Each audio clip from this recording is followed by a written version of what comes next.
بسم اللہ الرحمن الرحیم۔ بعض احکام میت۔ نمبر 1، مسلمان میت کو مسلمانوں کے عام قبرستان میں دفن کرنا مسنون ہے، اس کے خلاف کسی خاص مقام میں دفن کرنا مکروہ ہے۔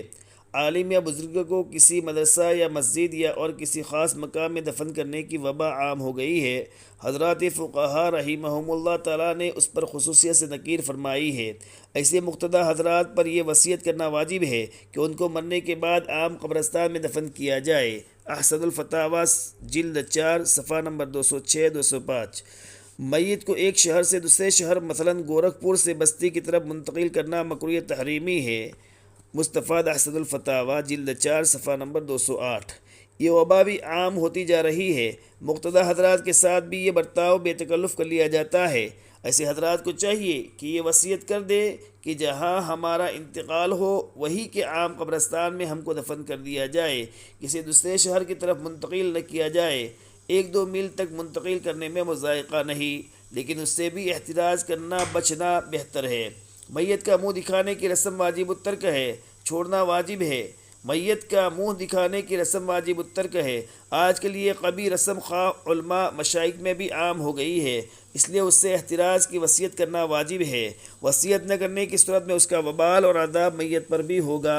مستفاد از احسن الفتاوی جلد 4 صفحہ نمبر 219 220۔ بعض علاقوں میں ایک رواج یہ ہے کہ میت کو قبر میں داہنی کروٹ پر نہیں لٹاتے بلکہ چت لٹا کر صرف اس کا چہرہ قبلہ کی طرف متوجہ کر دیتے ہیں۔ یہ طریقہ بالکل غلط ہے، میت کا پورا بدن داہنی کروٹ پر ہونا چاہیے۔ اصلاح انقلاب وغیرہ۔ آج کل عموماً یہ دستور ہے کہ نماز جنازہ کے لیے محلہ کی مسجد میں وقتی نماز کی جماعت کا انتظار کیا جاتا ہے۔ نماز کے مقررہ وقت پر جنازہ مسجد کے پاس لے آتے ہیں اور فرض نماز کی جماعت سے فارغ ہو کر جنازہ کی نماز پڑھتے ہیں۔ یہ رسم بھی خلاف شرع ہے۔ نماز جنازہ میں اس لیے تاخیر کرنا کہ زیادہ لوگ شریک ہو مکروہ ہے، اس کی اصلاح ضروری ہے۔ نماز جنازہ میں اس لیے تاخیر کرنا، اس لیے دیر کرنا کہ زیادہ لوگ شریک ہو مکروہ ہے، اس کی اصلاح ضروری ہے۔ جنازہ تیار ہو جانے کے بعد جلد از جلد جنازہ کی نماز پڑھ لینا چاہیے، خواہ نماز زیادہ ہو یا کم۔ مستفاد از احسن الفتاوی جلد 4 صفحہ نمبر 242۔ اگر کوئی عورت ناخن پالش لگاتی ہو تو اس کو غسل دیتے وقت پالش کا چھڑانا ضروری ہے، ورنہ غسل درست نہ ہوگا اور نہ اس کی نماز جنازہ صحیح ہوگی۔ احسن الفتاوی جلد 4 صفحہ نمبر 227۔ بعض جگہوں میں یہ دستور ہے کہ جب جنازہ لے جاتے ہیں تو ساتھ ساتھ بلند آواز سے کلمہ طیبہ کا ورد کرتے ہیں، اس کو بہتر سمجھتے ہیں۔ یہ طریقہ بھی غلط اور خلاف شرع ہے۔ اس وقت یا تو خاموش رہے یا آہستہ آہستہ ذکر کرے، بلند آواز سے کلمہ وغیرہ پڑھنے کی اجازت نہیں۔ احسن الفتاوی جلد 1 صفحہ نمبر 338۔